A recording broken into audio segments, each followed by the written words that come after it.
வணக்கம். நம்மளோட சப்ஸ்கிரைபர் ஒரு கொஸ்டின் கேட்டிருந்தாங்க.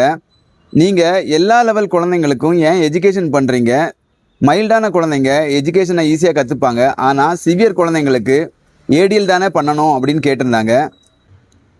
இதுவுமே நாம் எல்லாம் ஃபாலோ பண்ணுற ஒரு மித்து தான்.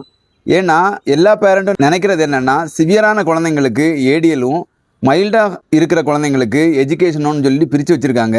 ஆனால் பேரண்ட்ஸுக்கு புரியாத ஒரு விஷயம் என்னென்னா, இந்த சிவியராக இருக்கிற குழந்தைங்களோட ஐக்யூ கம்மியாக இருக்குது, மைல்டாக இருக்கிற குழந்தைங்களோட ஐக்யூ வந்து ஹையாக இருக்குது. அதனால தான் நம்ம சிவியர் குழந்தைங்களுக்கு ஏடிஎலாவது கற்றுக்கிட்டால் பரவாயில்லன்னு சொல்லிட்டு ஏடிஎலை கற்றுக் கொடுக்குறோம்.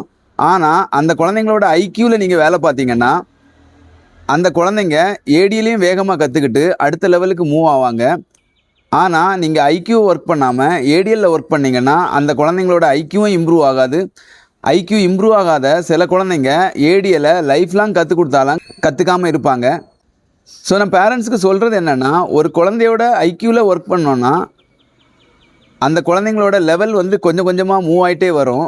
அந்த லெவல் மூவ் ஆகும்போது அந்த குழந்தைங்க வந்து ஏடிஎலை தானாகவே கற்றுப்பாங்க. இப்படி தான் ஒரு தடவை லிவினோட அம்மா வந்து என்கிட்ட கேட்டாங்க, என் பையனுக்கு வந்து ஏடிஎல் சொல்லி கொடுங்கன்னு சொன்னாங்க. நான் சொன்னேன், ஏடிஎல் நான் சொல்லிக் கொடுக்க மாட்டேன், ஐக்யூ நான் ஒர்க் பண்ணும்போது ஆட்டோமேட்டிக்காக ஏடிஎல் வரும்னு சொன்னேன். அதே மாதிரி அவனோட ஐக்யூ இம்ப்ரூவ் ஆகும்போது அவனே வந்து ரெஸ்ட் ரூம் தேடி ஓடி போனான். அப்போ அவங்க அம்மாவுக்கு அது புரிய ஆரம்பிச்சிச்சு.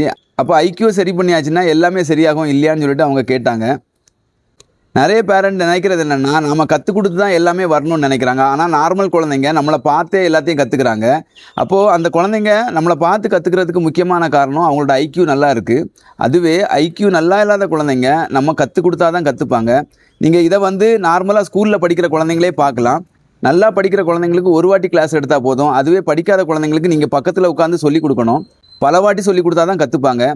அதே மாதிரி தான் ஒரு குழந்தையோட ஐக்யூ நல்லா இருந்துச்சுன்னா அந்த குழந்தைங்க வேகமாக கற்றுப்பாங்க.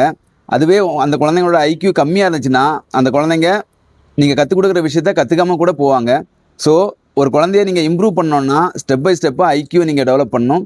ஐக்யூ டெவலப் பண்ணிங்கன்னா ஆட்டோமேட்டிக்காக அந்த குழந்தை ரெக்கவர் ஆகி அவங்க நார்மல் லைஃப்பை லீட் பண்ணுவாங்க. தேங்க்யூ.